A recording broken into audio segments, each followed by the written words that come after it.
Hi to everyone. I am Manuel from Italy, but you know me better as Evil Dead Italia.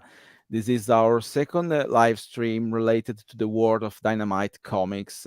In particular, today we are going to have Tony Fleecs, author and of the writer and author of the covers of Army of Darkness Forever.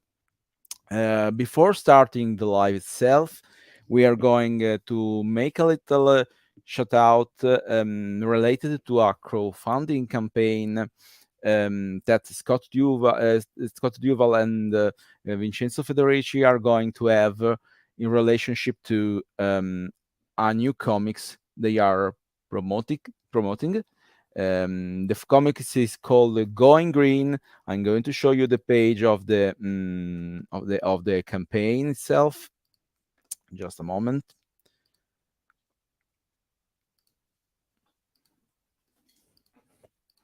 So, Going Green is a comics by Scott Duvall, Shane Reliford, and Vincenzo Federici. You can get notified as soon the campaign starts on this page. I'm going to share in the comments. And substantially, Going Green is the supernatural family drama of Lock and Key meets the biological horror of annihilation in a modern day monster comic with Earth. This is a tale of family loss, and second chances in a strange new world where dead emerge from soil derived from their composted remains, giving them life anew. The nice thing of this campaign is that during the campaign, it's probable there will be an option to get signed copy by Vincent Scott of Army of Darkness versus Bubba Hotep. So I'm going to share you the link so you can use it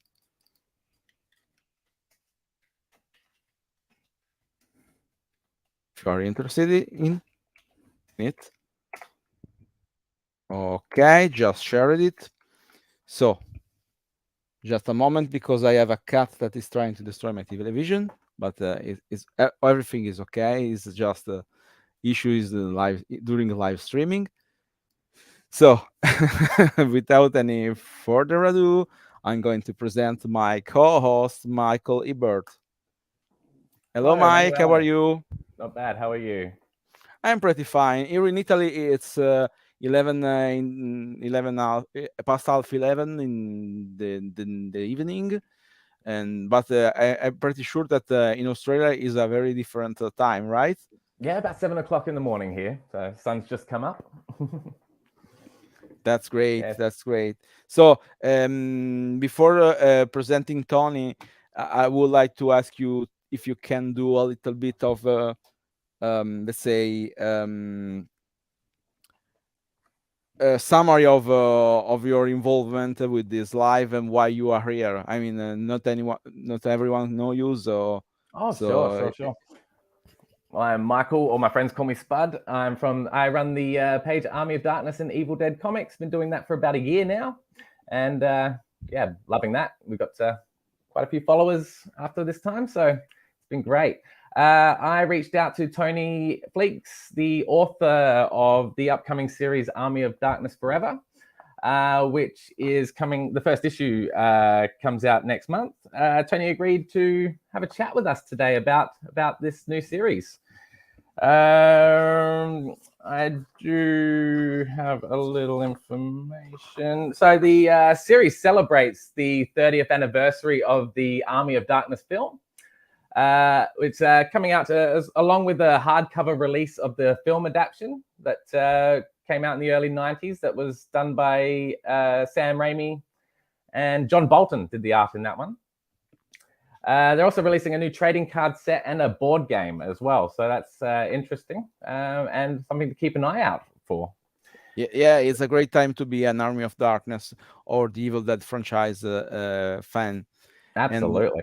absolutely. So without any further ado, we are going to present Tony Fleecs. I'm spelling it right, Tony, because it's Tony Fleecs, Tony Flex. I Fleece. don't Fleece. Yeah. Okay. Sorry, but as I said, I'm working on my English, so You're doing great. okay. So first of all, thank you for joining us in this live. This is the second time we are going to talk about Dynamite comics, but this is the first time we are going to talk about Dynamite comic that is going to be released. Is not has been released until some days from now. And so first, my first question it will be very very simple. I know you already worked with some arts for Army of Darkness versus Reanimator covers, but what was your first encounter with the Evil Dead franchise at all? I mean, I think I saw the movies in order, and I didn't see them in the theaters. I'm 44 years old, so I would have been like right around perfect age when Army of Darkness came out. But I was a little too young to see Evil Dead or Evil Dead 2 when they first came out in theaters. But I saw them on DVD when I was in my early 20s, when I was sort of going through my my discovery period, where I was downloading all this, all the horror movies that I missed. Hold on a second. My dog's trying to go outside. Very unprofessional. Baxter. Go ahead.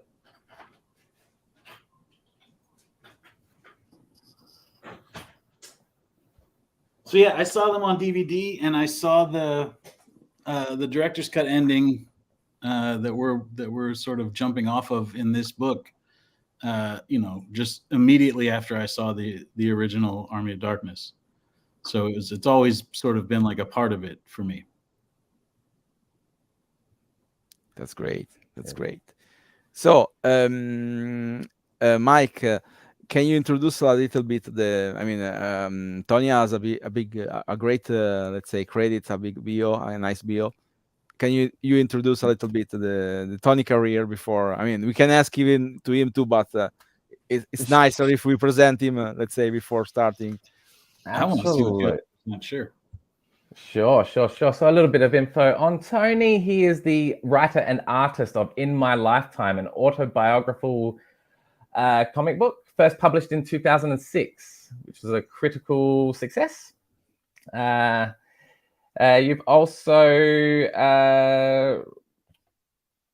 been a contributor to anthologies including Postcards, True Stories That Never Happened, Boom Studios' Pulp Tales, and C.B. Sobolski's Wonderlost. You've also provided the Little Breather backup stories for Phil Hester's second Fire Breather series with Image Comics. And I understand you also scripted the comic book adaptation of the classic John Holmes film, Tell Them Johnny Wad Is Here.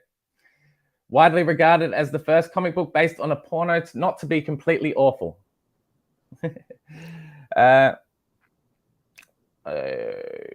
Yes. Now, I'd like to talk a little bit about 2021's Stray Dogs, if I can. That was an amazing story you wrote with Trish Forstner. You also worked with on My Little Pony. Is that right? With the art on for My Little Pony. Yeah. I thoroughly enjoyed that, and that's when I personally first heard your name, and that was amazing. And now I believe your first, the first cover you did for Army of Darkness was the 1979 Stray Dogs cover here. Is that right? Incorrect. Is that correct? No, yes. I think incorrect. I think my first Army of Darkness covers were Vampirella versus Army of Darkness. I did little baby covers. That was a job I got basically because of My Little Pony.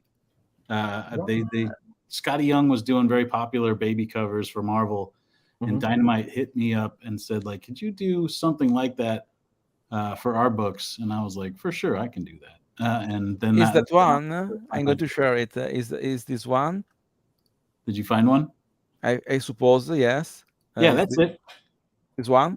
That's my first Ash right there. I probably have this one.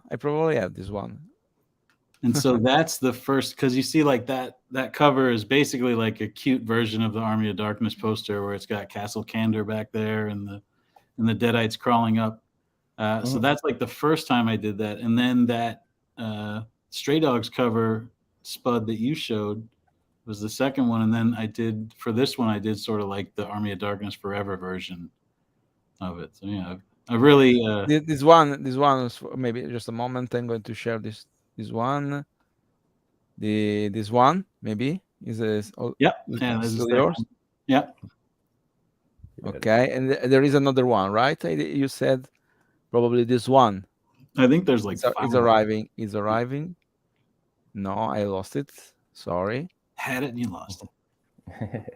I've seen it, but there are a couple, but I mean this one. Mm-hmm. And then I also did one for they did a Furious Road, a miniseries. I did a cover with some ashes for that. I've done a bunch of Dynamite Army of Darkness covers, but this is my first time like writing a series because I was mostly an artist up until Stray Dogs. So yeah, I have a very first question about this. How much is different just drawing or even writing the story? I mean, there is a strong difference in the way in which you approach the job itself. Or do you like to draw even the story you write, or you prefer having someone draw them for you? There's great parts about doing it anyway. Doing it this way, where I'm writing it, and then Justin Greenwood and Brad Simpson are doing the artwork on it. That's really gratifying because those are artists who I like a lot, and I like seeing what they come up with. Like I don't give them any sort of thumbnail or like I just give them the script, and the script is like medium detailed, and then I just sort of let them cook based on knowing what they're going to come up with something cool. And I sort of have different levels of involvement in all the different stuff that I do. In Stray Dogs, I do a lot more.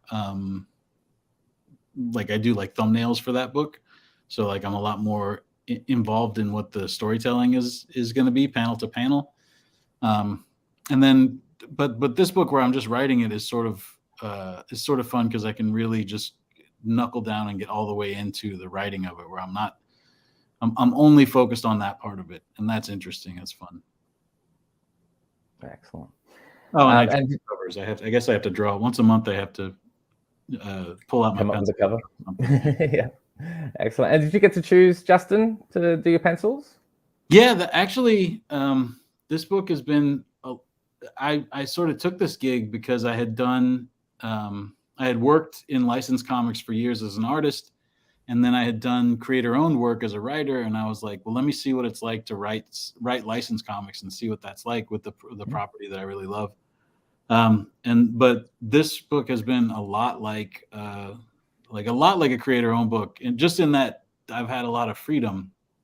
Joe Ryban and Nick Barucci at Dynamite, the editor and the publisher, they sort of brought me in, and then they were like, what would you want to do? And then I just sort of said what I want to do. And then from there, it's been really collaborative, I guess was one way to put it, but also sort of hands off, like collaborative in that they're willing to let me do whatever, which is cool. Because I assumed like there would just be big, huge guardrails where they're like, you can't do this, you can't do that, you can't say this. And so far we haven't run into anything. I mean, I think the biggest note I just got last night, they said you have to make Ash's eyes darker so that I can do that. Okay. Yeah, right. Well, if that's all, then. But yeah, Justin, Joe started sending me artists that he was looking at for the book, and I'm good friends with Justin, and he had just had an opening in his schedule, and so I was like, well, what about Justin?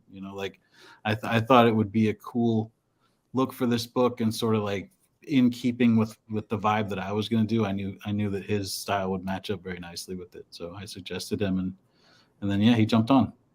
Excellent. Of course, the story, I believe, follows three separate timelines, picking up immediately after the events of essentially both endings of the Army of Darkness film, being the director's cut and also the theatrical ending as well. Ash awakening in apocalyptic 2093. We also see Ash working at Esmart in 1993. How could this be? And also following Sheila back in the 1300s with back at Castle Kandar as well. Was it a bit of a juggling those three timelines? Yeah, story-wise? Yeah. Yeah, definitely. It's sort of like it's almost like writing 3 different books, which is kind of tough. I mean, at this point, eventually they sort of all start to, merge together and cross over with each other. But for the first arc, all 3 of them are sort of like operating independent of each other. So yeah, it is a little bit difficult, but it's also sort of it makes it a little easier in that I know, like, oh, I just have to write 3 short comics, right, instead of 1 big comic. I can just write a 7-page Sheila story and a 7-page future Ash story and a 7-page S-Mart story. So that does make it a little more manageable, I guess. Sure. I'm particularly excited to see what happens to Ash in 2093 after he slept too long. Can you share anything about the future that he encounters? Yeah, well, I mean, they don't give you a ton to go off of in the movie. Basically, you just see that there's processed materials or whatever he says, like manufactured materials, and everything seems to be exploded, and it looks like he's in London, and the whole world looks like it's ended, which is awesome. Yeah, 700-year beard or whatever. Yeah. It's a great place to start. The main reason that I pitched this idea was just that I always wanted to see what that story would be, and so going into it, I was just sort of like, all right, what's going on in the future? Where are the pieces that we know about from Army of Darkness now? What's become of them? And what's Ash's mission in the future? So, yeah, I obviously I watched the 1 minute long director's cut ending part, and then I sort of read up on everything I could find, like what Sam Raimi and Bruce Campbell had initially planned to do, and it just sort of seemed like now, so much time had gone by. I don't think those guys want to like Luke Skywalker, Bruce Campbell into like a 30 years younger version.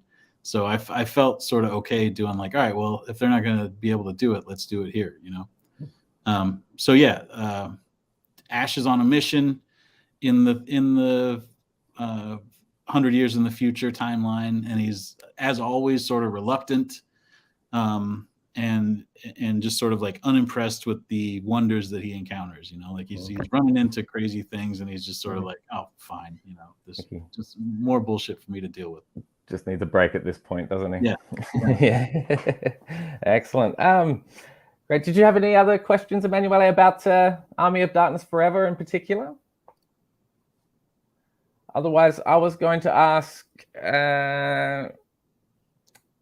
Tony about your other series, Local Man, that you created with Tim Seeley. Oh, yeah. Yeah. Of course, Tim... yeah, there it is. Yeah. Tim, I know, has done a lot of art with Army of Darkness as well, and also contribute, of course, with the Army of Darkness hack slash crossover. Yeah. It must be fun working with him. Yeah, for sure. Me and Tim, we make this book called Local Man together. It's about a former 1990s superhero who sort of was like a active superhero in like the early extreme 1990s Image comic days. And it's about what happens to him again, sort of like Ash, it's like 30 years later, and he's going back to it. It's not like our Ash in this story. It's like Ash in Ash versus Evil Dead. Okay. But yeah, it's about this guy that is seemingly retired and canceled, and sort of like going through his midlife crisis and having to get back into helping people and superheroing and stuff like that. It's sort of like a 90s nostalgia midlife crisis crime superhero comic. I don't know. My description on it isn't great, but every issue is like a flip book. So we have parts of it that look like, like this, where it looks like a modern crime comic, but then there's also parts of it when you flip it over where it looks like a 1990s superhero comic. Just pops. Yeah, sure. Nice. So yeah, it's a fun book. The first trade comes out on the 4th, so I think it's like the week before Army of Darkness. So if you're in your shop Oh. picking up Army of Darkness Forever, pick up Local Man on trade. That would be And great. that's by Image Comics, isn't it? Image Comics, yeah, the Image, same place that makes Stray Dogs and that also publishes my next book, which is a follow up to Stray Dogs. Excellent. Emanuele, I thought we could look at some of the cover art for the upcoming series. Just a moment, because I Go would ahead, like to sure. ask one thing, hoping that is not was already covered from the previous reply of Tony.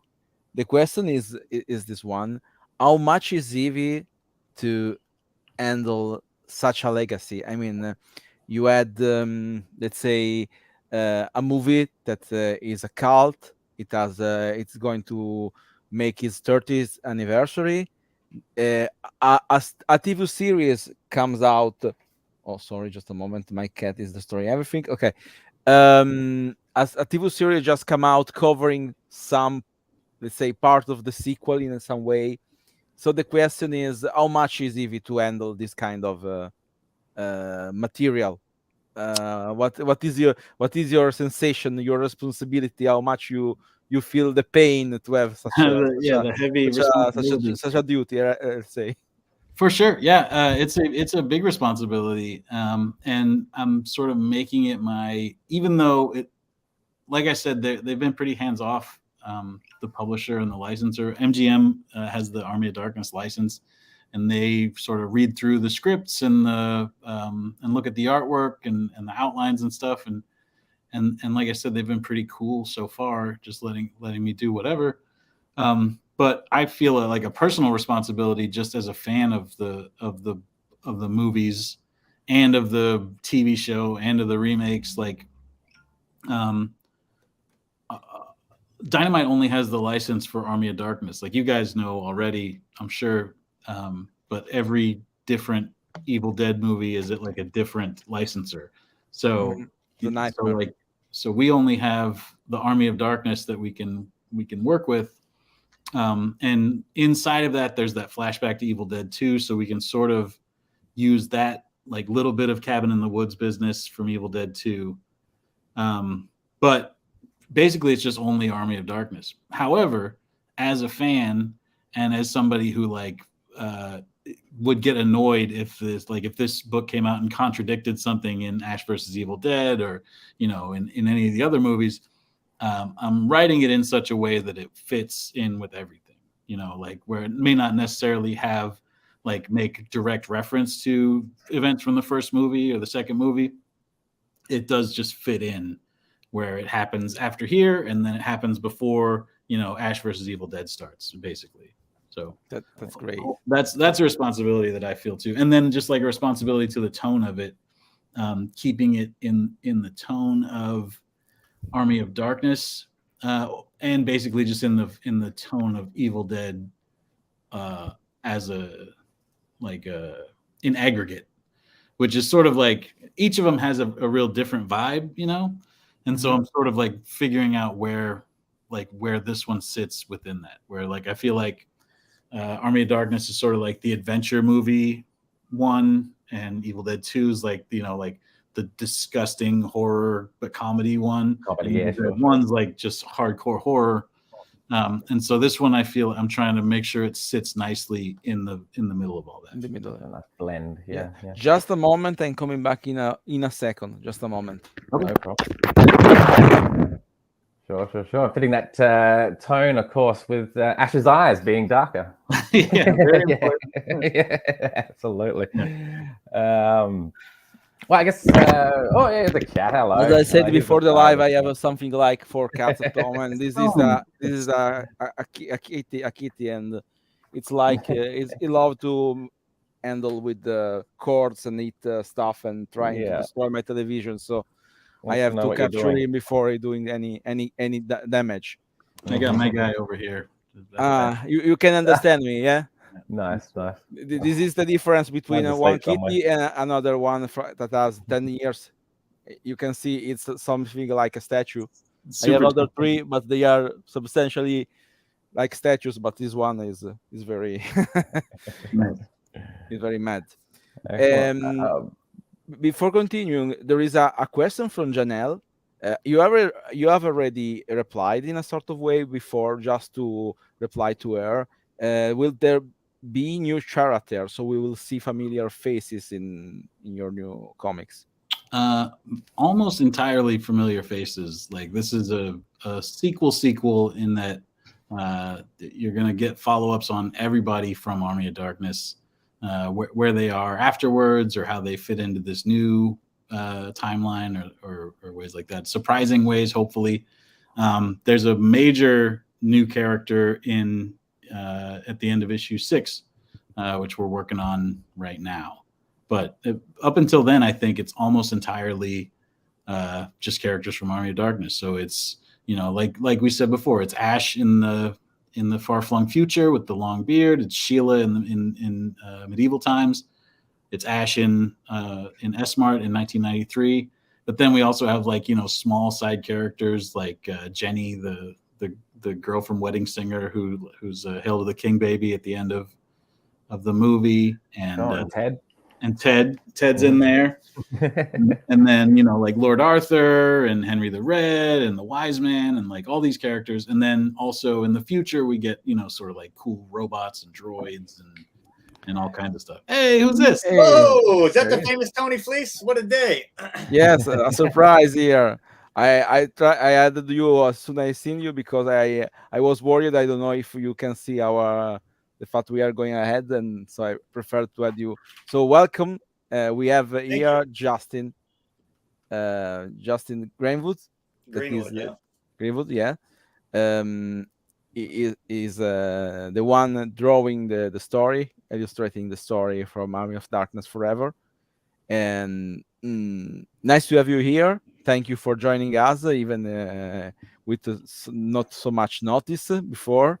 So thank you for being here. Yeah, thanks for having me. I appreciate it. We started to talk a little bit about the comic itself, about the Tony career. Someone is saying you hello from the fans here connected here in the live. Before continuing, maybe Mike, would you like give a brief introduction about Justin previous work? Excellent. Thanks for joining us, Justin. I've got a little bit of info I pinched off your website, if you don't mind. So I'll just. What'd you find on there? What kind of? So you're best known for your work on comic book series like Torrent, Area 510. Yeah. Stumptown, Crone, The Last Siege at the Fuse, and also the non-fiction graphic novel Alexander Hamilton, The Graphic History of an American Founding Father. That's right. That's some title, huh? That's a long one. It is. That's a long one, yeah. I hope my Australian tongue got around that okay. So you're from the Bay Area, I believe, yeah, and attended the Academy of Art University in San Francisco, California. All true. All true. Excellent. So you've worked with Image Comics, Oni Press, DC Comics, Dark Horse Comics, Dynamite Entertainment, who we're talking about today. Yeah. 10 Speed Press, Penguin Random House, Sideshow Collectibles, Amazon, Radical Media, ABC Studios, and the Golden State Warriors. Oh my goodness. There it is. Lineup. Welcome, Justin. Thank you. Thanks for having me. Nice to be on. Excellent. So, great. So, you two. This is the first time you'd worked with Tony, Justin? Yeah, it's the first time we worked together, right, Tony? I mean, we've been working on stuff behind the scenes, developing things, but I don't think we've worked on anything that's come out professionally, have we? No. Yeah. No. I was trying to think. I don't think we've even done covers or anything. But yeah, this is the first time.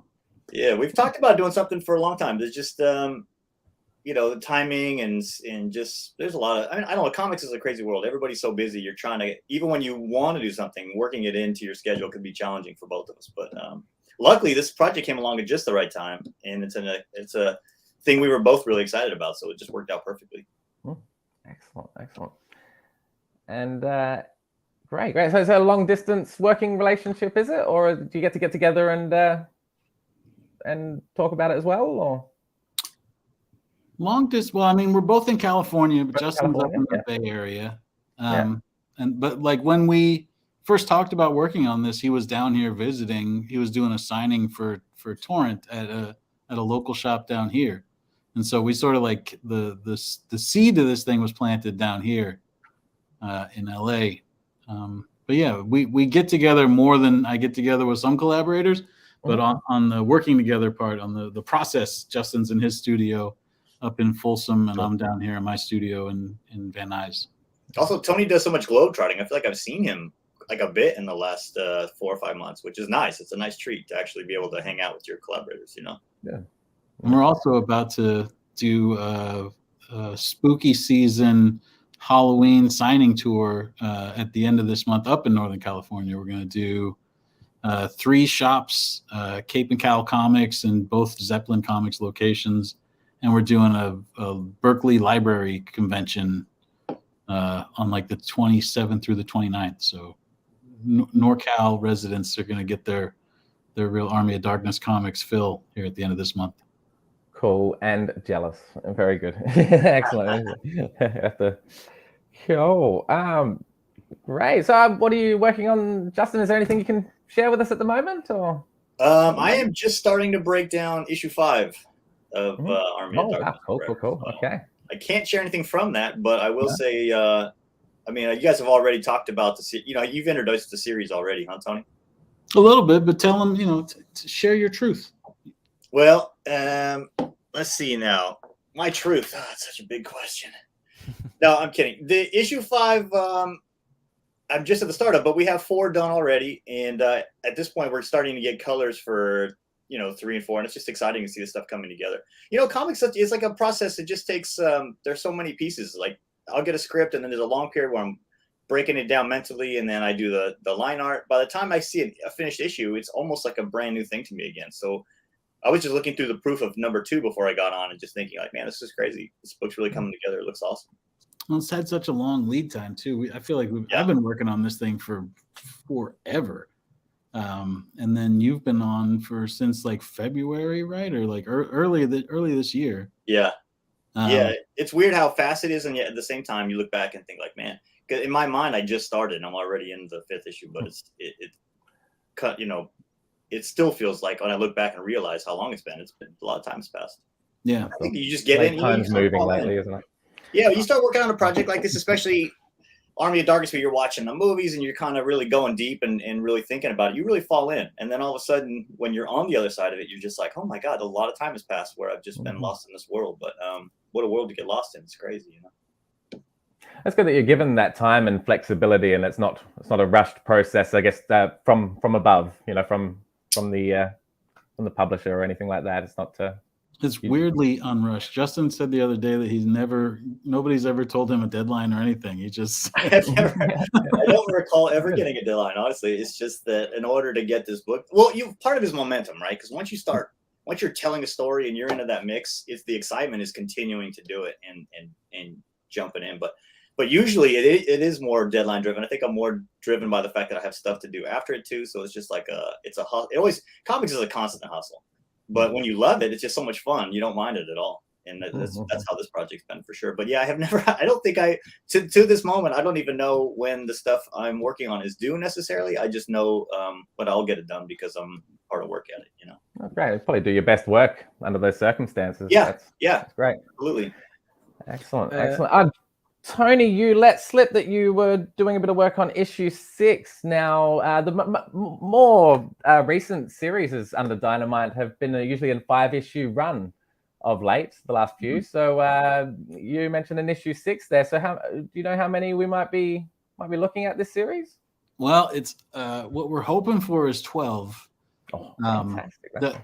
It might end up being where it's 6 issues of Army of Darkness Forever, and then 6 more issues of It's Called Something Else, That's just sort of based on however the sales work out and how they want to play it like that. But this story is outlined at 12 issues, and everybody at Dynamite seems like they want to put the whole thing out. I know MGM really likes it, and so hopefully it'll be a 12-issue thing. I think I said before, I think that I picture it as like a nice hardcover that you can slide on your Blu-ray shelf, right in between Army of Darkness and Ash vs. Evil Dead.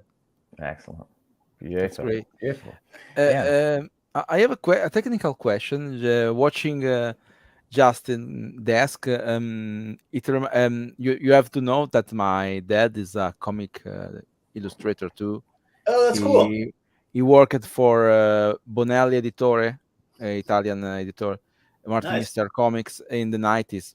So your desk reminded the one of my dad with that light and the strokes of the ink, you know. That's what happens. Every script I work on ends up being a complete mess by the end, because I use it to clean my brushes as I'm working. It's like a marked note of how far I'm going by how those scripts look. They end up being a mess by the time I'm finished. So the question is this one. While we interviewed Scott and Vincenzo Federici for What Type Army of Darkness, Vincenzo told us he experimented digital drawing with an iPad. Yeah. My question is, first of all, for Tony, if he just write the story or even do the scripts of the single, pages with all the boxes, let's say. I don't know how to define them. I mean, if you just give Justin the script, the subject, and he decide how to put the stuff on the page, or if you give him even indication about the page structure. I don't know how do you call it in English, because in Italian is the soggetto, subject, sceneggiatura is the one where you have name of the character and the exact phrase that you have in the balloons and the disposition of the boxes. Right. And the second part is what if Justin, if you are old school, so let's say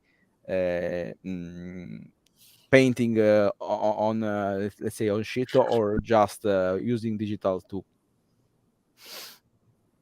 Tony, first question is for you, right?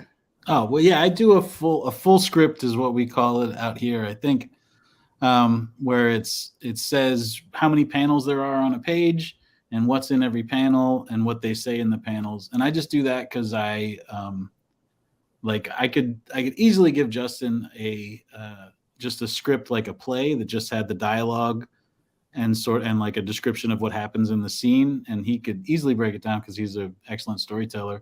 But I always have like a rhythm in mind for how the action or the dialogue plays out, and so I write the panels in for that reason, so that the rhythm is always sort of like I can sort of control the rhythm or try to. It's a real collaborative thing, but I have in my mind what the dialogue sounds like. If Ash says like "Stop right there, wizard," like I might break it up into like he says "stop right there" in one panel, and then the next panel he points closer and he says "wizard," just so that it has like a certain cadence to it. And so I'll do dialogue and panel descriptions for that reason, I guess. Justin, did I say too much? What? No, that's exactly right. And I think for being Tony's collaborator, reading what his rhythm is intended to be, I can punch that up, or I can slow it down or speed it up, or whatever I think works better visually. But it's helpful for me to get a better sense of his attention when it's written that way. Tony, do you ever thumbnail out when you're trying to work something out? Like if I was poking around your studio, would I find little sketches of like your original thumbnails? Not for you, no. I thumbnail for other books. The most that I'll end up doing is sometimes I'll have to draw like a quick little sketch of the scene, just so that I know what order the characters are in, because that can get away from you if you're doing a scene with a lot of characters. You don't want one to talk first and have him be on the right side of the page or whatever. You mentioned you used a lot of thumbnails in Stray Dogs, Tony. Mm-hmm. Yeah. So you're quite heavily involved. That's a big creative team too. I mean, I can see why you would want to do that with that many people working on a project. Also, it's a lot to keep track of. Yeah, it's just like a outcropping of the script. It grows out of the script, where it's just sort of more of the map of what the final thing is supposed to be, I guess. But it's a cool thing too about working with Tony, also because he's an artist as well. So when I send my thumbnails in, the feedback I get is generally pretty useful. I mean, like it's interesting to get that perspective from another artist who says, "Oh, there was one thing one entire sequence, I think we flipped like a double page spread. Even I went back and looked at it the other day because I had forgotten that I had drawn it the other direction. And it's a small thing probably to somebody else, but in terms of rhythm, you recognize why that is, and it just helps in terms of just learning and thinking about composition in general. It's really cool. I understand. It's like musicians who can play other instruments. I understand. Yeah, like in a band, they understand what the other musician is doing. Yeah, and I feel like in that stage too, thumbnailing and doing comps, I feel like I was just talking about this the other day, but there's a real direct relationship between, I feel like, the rhythm of that and like music. It's a very similar, like you're trying to hit beats a certain way, and instinctually when you draw enough comics that your page turn is going to happen. There's always going to be this moment. So you're trying to catch those beats and make it go faster or slower to the benefit of the story. It's a funny rhythm, but I think the challenge of that is really exciting. It's part of the one of the things I really like about drawing comics. I like that. I like to try and capture that rhythm. We have a question for you by Janelle. To Justin, what's your art style or inspired look when illustrating this comic? I think in terms of style, I mean, I feel like one of the benefits of this book is we get to draw a lot of like gore and violence, which I like to do in this. And I think as well, on top of that, it has a real sense of humor. And I think juggling those things is super fun. Like you'll get these super violent moments and then these hilarious jokes. Like Tony's a funny guy. It comes through in the scripts. Like they're very funny. And so balancing that, I think, is a lot of the fun. I don't know if I've looked at somebody else's style, but I've pushed my own style in that direction to kind of hit that beat a little bit harder. Your earlier question too about working traditional, I do work traditional. I still work on paper. I prefer it that way. I don't think it's necessarily better to do one or the other. I think if you're fast enough, either way, it doesn't make a difference. But I also think comics is such a grind in terms of art. If you don't love the thing you're making, it's going to be miserable. So I love working on paper. I like having something tangible when I'm finished and I have all these pages and I get to hold them up and say, like, look at this thing I made. For me, that's super satisfying. And I think if I work digitally, I wouldn't get that, That's great. And the coloring part is up to you or someone else? Brad Simpson colors our book, and we chose him because he's a fantastic colorist, and we've both worked with him a lot. And it just makes this whole process. I can't speak for you, Tony, but I just think collaboratively it's such an easy book to work on because we have similar sensibilities as a creative team, and we all know each other really well. So the process of actually making it feels super fluid and easy because we all sort of have a similar sensibility about things. And bringing Brad on really reminded me of that. Like, it's just been nice to work with him on this project. Yeah, I think it's like a creator-owned book or like an independent book. Like it feels closer to that than like when I've worked on, Star Wars or Rick and Morty or something like that. It feels like, like making, Local Man or Stray Dogs or something. Excellent.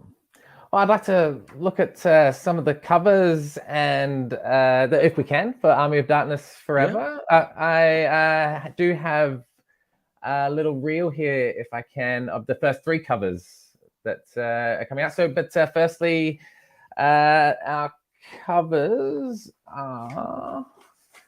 So, Tony, of course, you're doing a run of covers yourself, along with Nick Dragotta. The man. And, sorry? Yeah, that's another friend of ours too. That's another friend, yeah. Yeah. Excellent. And Arthur Seidem. Am I pronouncing Seidem? Yeah. I don't know. I don't know how to pronounce it. No. Yeah. Very talented though. Yeah, absolutely. Yeah, I love his work with the Marvel Zombies. Yeah, very good, very cool. And of course, Francesco Mattina. Yes. Yeah. Yeah, excellent. Cool. So, that there, apart from yourself, obviously, Tony, Dynamite bring those artists in, or do you have any sort of involvement in suggesting who you'd like to bring on with that? Or we brought Nick Dragotta in because he's a friend of Justin and mine. And again, like just the way this felt like almost like a creator-owned comic. It was just like that's the way creator-owned comics tend to go. Is just like, oh, we got we know this guy. We'll see if maybe he wants to do a cover. And Nick came in and just did like he did this book East to West that he's wildly popular for. And he just did a book called Ghost Cage. Cage. I always want to say Ghost Ship because I love that movie, Ghost Ship. Yeah, he did Ghost Cage, and he made a little time to do some badass future Ash covers for us. So yeah. Hey, Tony, can I ask the other two folks who are doing variants for issue 1? Are they doing variants for? Is it the same group who's doing variants for every issue? Yeah, it's the same. It's me and Nick and Arthur Saddam and Francesco. Was it Francesco Mattina? Mattina, yeah. Yeah. Oh, that's cool. Yeah, for all the issues. Italian artist, right? Because the name seems pretty Italian. Sounds that way for sure. Yeah. You should get him on. Yeah, for sure, for sure. There are a lot of Italian artists working for Dynamite. It's a good surprise for me. I didn't know that so many artists, Italian artists, were involved in Army of Darkness stuff. Yeah, it seems like there must be some sort of studio over there that works with Dynamite, or somebody at Dynamite just likes to go to Italy and scout. Yes, that's true. Yes. And so you would like to show the cover, or I'm going to show them, Mike? Probably best if you do it, being the host there, Emmanuel. Okay. I'm going to do that and just finding the video itself. Because okay, here it is. Okay, I'm going to show it. Just a moment.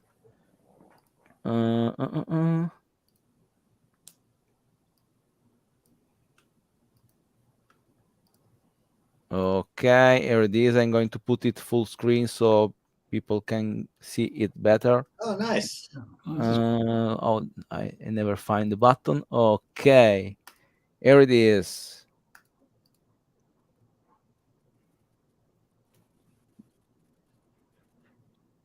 Mike, you can even talk on. Sure.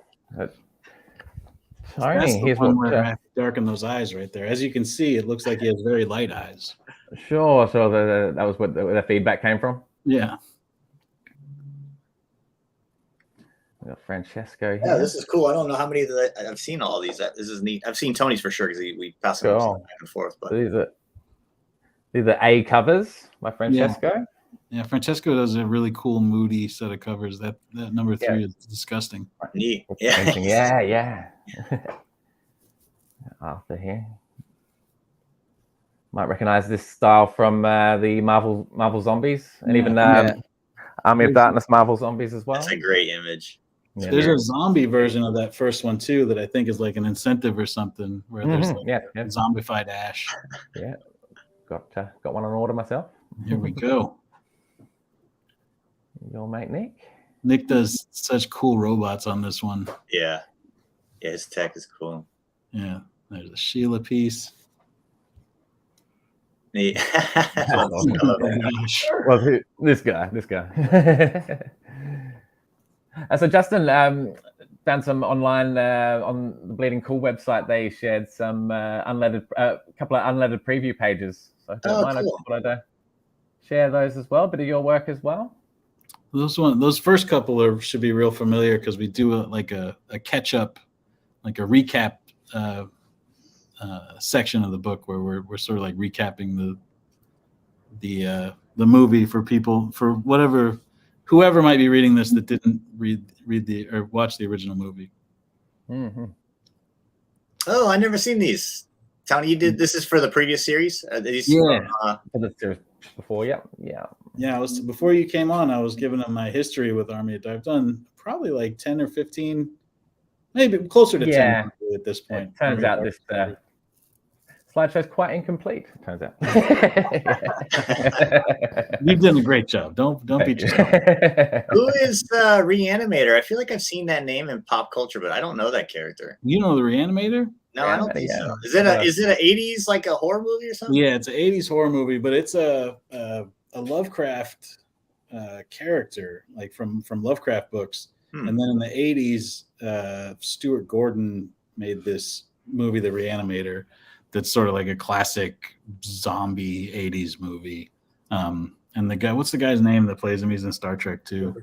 Jeffrey Combs. Yeah. Okay. Jeffrey Combs, and then Barbara Crampton was like the scream queen in that one, and she is great in that movie. Yeah. I gotta check it out. I got a real pop culture. Army of Darkness have crossed over with Reanimator, I think 3 times now. That was the third crossover. That's the first one they did there. But, so the movie Reanimator is like you have to license it, but because Lovecraft wrote the original Reanimator, it's like in the public domain now. So Dynamite just will throw the Reanimator in whatever they want, because character they can just take and use, like Dracula or something. I know I don't want to get too far off, but the Reanimator, is he making zombies or what's the deal? I guess I will see this movie. Yeah, he's making zombies. He's trying to conquer death, and so he makes this serum that's like this glowy green serum, and he puts it into a corpse, and the corpse will come back to life. Yeah, cool. But actually, in the comics, because they don't have the rights to the movie, when I do Dynamite stuff, the serum can't be the same color as in the. Oh, funny. In the movie. It has to be different. There you go. These little things. We have 2 comments. One is both is J. Adams. The first one is Justin. You should totally check out. It's a classic. It's gonna happen. It's gonna happen today. In fact, I got work to do later. I'm gonna watch this movie. I gotta see what's going on. There's only one of them, huh? 3 movies. Oh, 3 movies. Well, I'll start. Yeah, because it was Return of, I think it was Bride of Reanimator was the. That's hilarious. Is that really that? Bride of Reanimator, and there's another one as well. Yeah. Yeah. There's a couple. It's a mad scientist movie. He gets progressively crazier as time goes on. Mm-hmm. Tony, sorry, you did actually share with me a preview for issue 4, the cover you've done of issue 4. So I'm just I think I can present my screen. Just bear with me, very professional. Yeah, this is exclusive. Big moment. Spoiler alert. I don't think we're even allowed to show this yet, but we're doing it. Cool. Because as I've said before, these people do not tell me to do anything or not to do anything. So they're very hands-off. I guess the first time you get your wrist slapped, then you'll be like, I guess I got to start really paying attention. Fair enough. I'm going. Okay, I can see it. Can I show it, Mike? Yeah. Yeah. Nice. There you go. I think that's my favorite of your covers, Tony. I really like that one. Yeah, I'm happy with the way it came out too. I did that one. The last one, the Sheila cover, I did on my iPad, and this one I did Tradish. I did it with pen and ink and splattering and stuff. So love the eyes. So for anyone connecting just now, this is a preview cover for number 4 that was never unveiled, right? Something like that. If I'm saying it correct. So it's an honor to have it here. I mean, absolutely, and it's a great artwork. Oh, thank you. Okay, I'm stopping it so no one can get in prison. Okay. And talking about the art, there is another question. This time for Justin. S.J. Adams asked, if Justin couldn't do it, was there the option of you being the author and illustrator for Army of Darkness Forever? I don't think that was ever in the conversation. I know they just always assumed I would do the covers, and so that was I think that was as far as it was going to go. I'm currently making Local Man every month and drawing a full comic and writing several other full comics every month is about my limit. So that's so much work, man. You are that's you're hard working. And conventions and signings.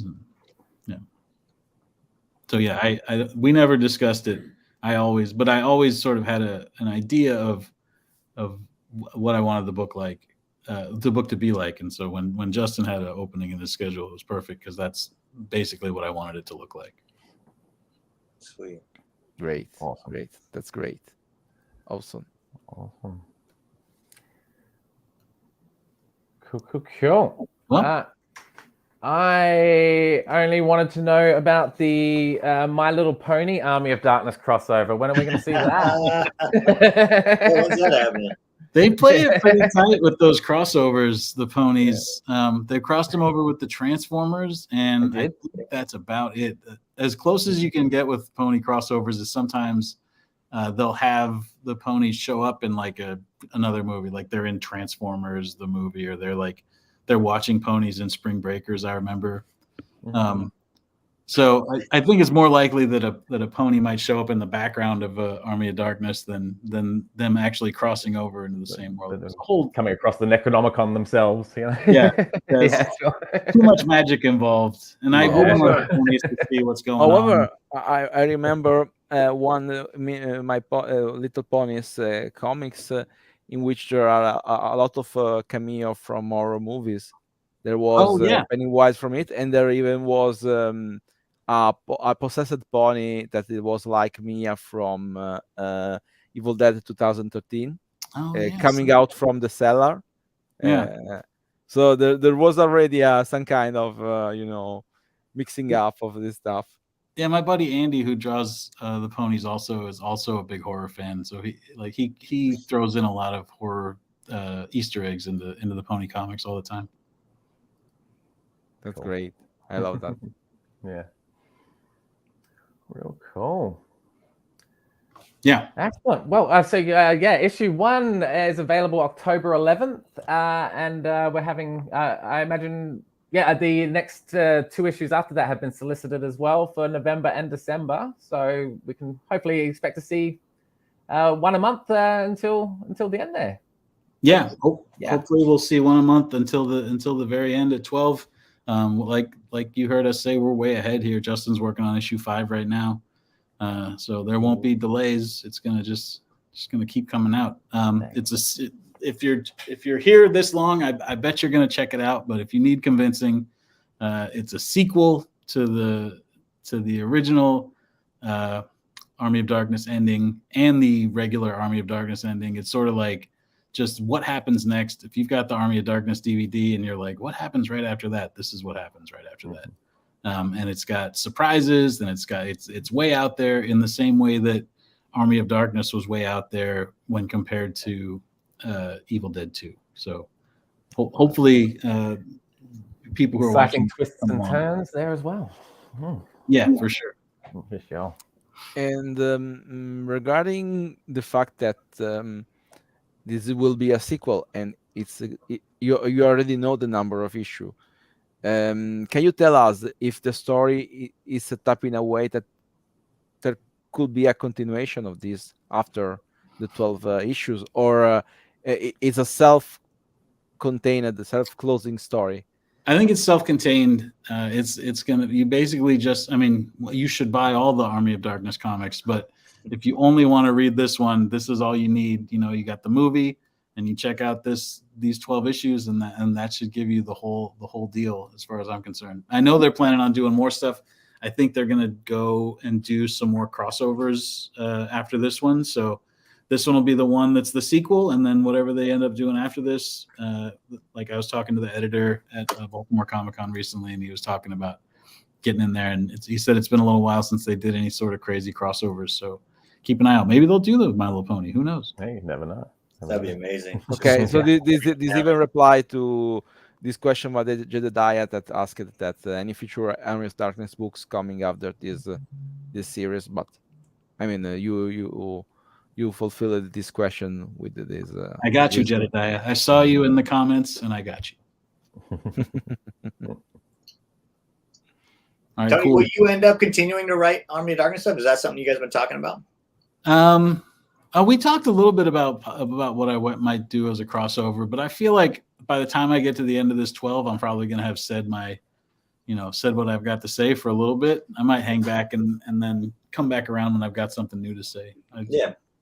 I've definitely, this is my, sort of like, what would you do if you could do anything with Army of Darkness? That's what this book is. So it'd be hard for me to get super excited about another one right away. Yeah, for sure. I love it. They're giving you that 12-issue run. You can really delve into it, can't you? Take your time with it, really, can't you? Yeah, it's big, and like I said, issue 6, there's a big cool twist. There's twists and turns the whole way through, but I'm excited for people to get to like the end of this first arc and see where we're going with it, because it's crazy. So I don't know what this twist is. Now I'm curious to start picking your brain after this call. You'll see when I send you this issue 6 script. Right. All right. Emanuele, have you got any other questions?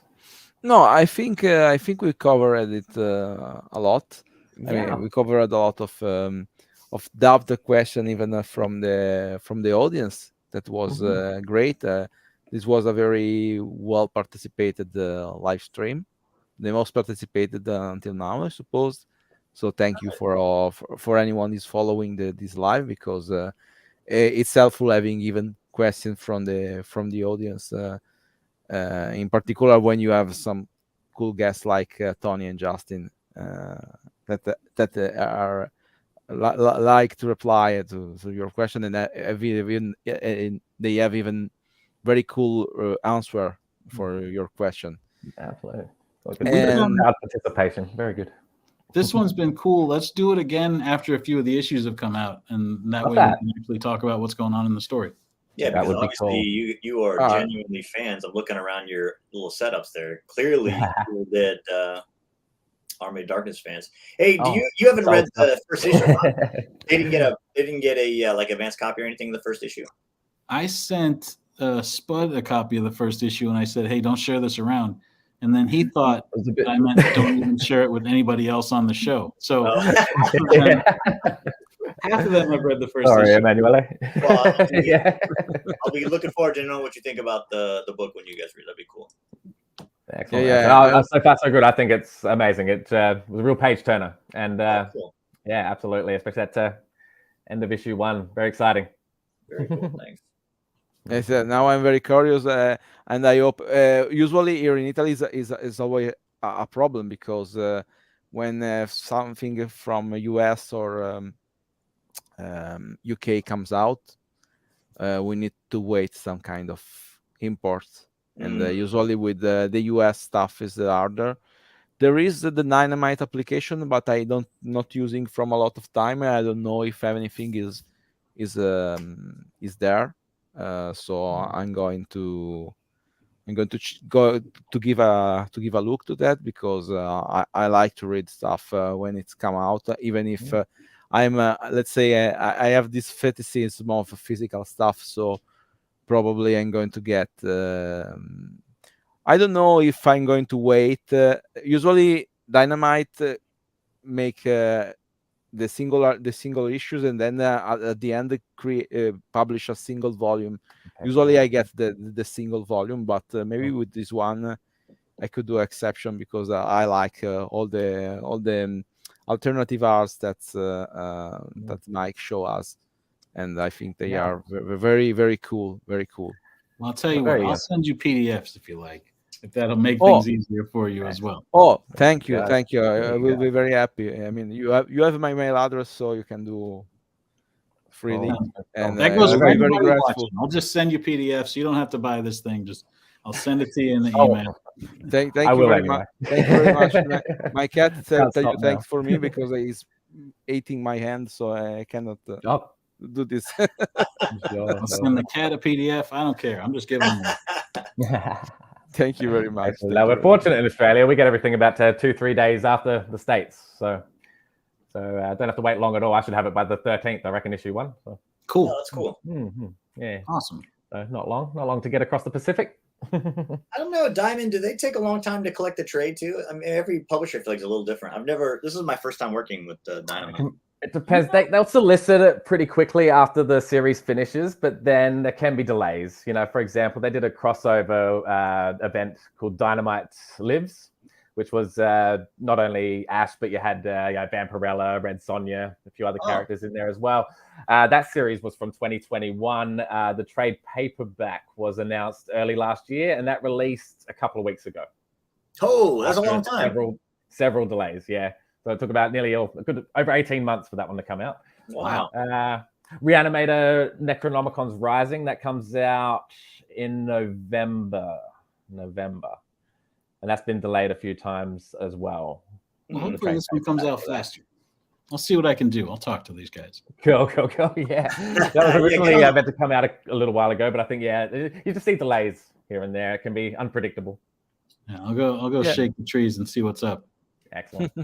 However, after COVID, it was even worse. I mean, in general, with the comic war, there are not just the comics, even other kind of markets. A lot of delays when you have to produce and print stuff. Yeah, yeah. Yeah. Well, thanks Well, for fellas, listening, guys. this was great. Really Okay. appreciate it. So, Excellent. thank you very much for following the stream. Thank you very much to Tony and Justin to have joined us. Please, Tony and Justin, don't leave us soon. I stop the stream. I would like to give a salute before shutting down everything. For sure. And but now, just for now, I'm going to say hello to all the audience. Thank you very much for following. Share this video if you like it, and remember that usually every Wednesday we have one live about something related to the Evil Dead. I've still not have any plan for the next week at this moment, but I'm going to come out with something very soon. I have some B plan for filling the holes when I have not guessed. So I hope to show you something the next week as usual. So thank you very much. Have a nice day or evening or morning, depending on where you are from. And every goodbye. Bye bye. All right. Thanks, everybody.